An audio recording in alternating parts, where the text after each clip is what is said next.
I started off my career in medical school thinking that psychiatry was a lot of bunk. And I eventually got into a career in neurology.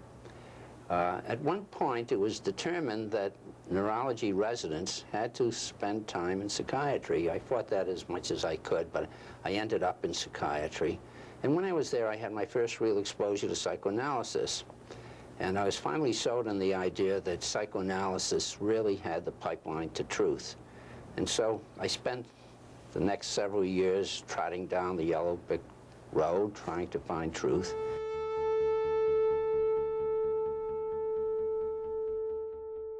And at this point, I started to rethink everything that I had done before.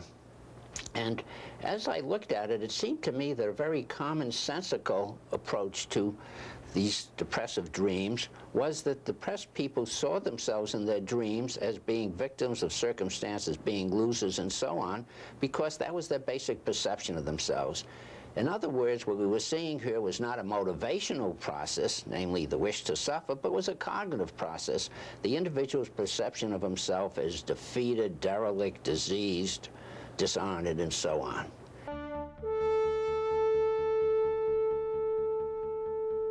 Well, integration, of course, is a very hot topic, and what it brings about is a sense of sharing, ecumenicism, fellowship, open-mindedness, and so on, all of which are qualities that I applaud very much. One of the things that I'm concerned about is that there's a certain hodgepodge when you try to bring together a lot of very diverse techniques, unless there's some unifying principle behind them.